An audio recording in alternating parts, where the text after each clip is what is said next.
Hey guys, Travis Daggett with Cornerstone Properties, talking today about being a landlord and is it right for you or is it wrong for you?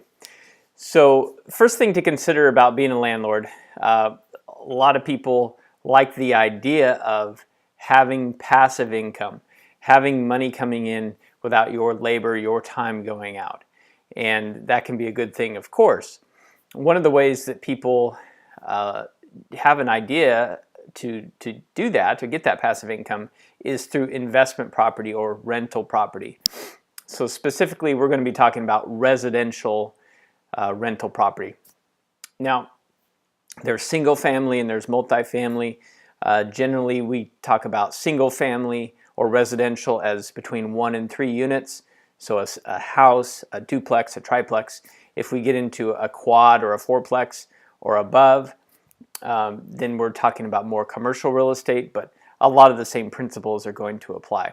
So the way a lot of people start out, and in fact we did this at one time, is you have a house, you're living in it, and then you move to another house, and particularly if it's out of town, or depending on what's going on with the real estate market or the condition of your house, it's just not the right time to sell. So you think, well, I'll rent it out, that'd be great. And depending on who you talk to, that may sound like a great idea too. So just one thing right off the bat, be aware. Many people, when they think of a rental, they just think of a very simple formula for how much you're going to cash flow, or basically how much money is going to be left at the end of every month. So you have on the income side, in general, the main thing is the rent, right? So you have the rent coming in, and then on the other side, the expense side, the biggest is usually a mortgage, if you have a mortgage on it. Most people do. So you have the mortgage, and maybe included in that mortgage payment you have taxes, you have insurance as well. So maybe you have your principal, your interest, your taxes, insurance, whatever that payment is. So a lot of times people, they're making a decision to rent a house out or not, or to buy a rental or not. They just look at, okay, what's the rent? The rent is $1,000 a month. What's the mortgage payment? The mortgage payment's in total, let's say $500 a month. Great. I'm going to have $500 a month income coming in from this property. Not so fast. Like the saying goes, if it seems too good to be true, it probably is. Or nothing worthwhile is ever easy. Fill in the cliche. That's usually grossly overestimated, or I should say the expenses are underestimated. So let's just go through a few of them briefly. You have maintenance. That could wipe it out for a whole year with one exploded water heater. So you have maintenance. You have delinquency if a tenant doesn't pay on time. You have vacancy if it's vacant. Very expensive. In our example, every month that it's vacant, you have $500 going out the door. Not to mention the utilities and insurance and taxes that are continuing while it's vacant, right? Okay, so delinquency, vacancy, maintenance, big one. A lot of other expenses that could be there, but those are big ones. And again, people way overestimate those. Just in that example of our 500 and 1,000, that may wipe out the whole $500 right there once you figure it out. So not cut and dry.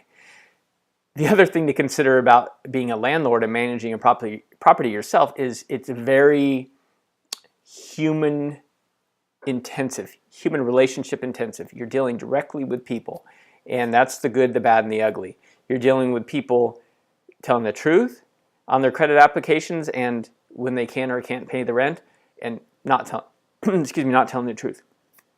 Then you're dealing with what can be, at least in Oregon, a very onerous legal system that highly favors the tenant over the landlord, which means it takes practically an act of Congress sometimes to get somebody out of there. Now you can get them out, of course, but the time it takes, and it can be very challenging. So it's going to be at least 30 days. Often it can be 60 days, can be 90 days longer if you need to get somebody out.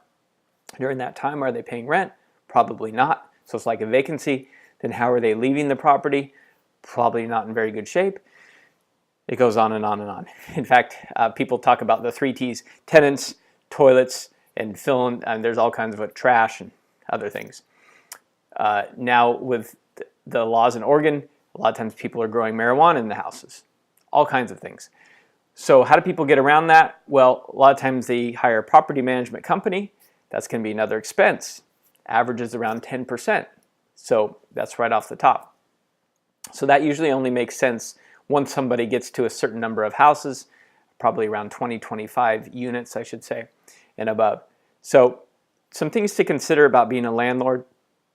If you are a landlord and you don't want to be, that's something that we might be able to help you with. Just give us a call. If you have any questions, give us a call.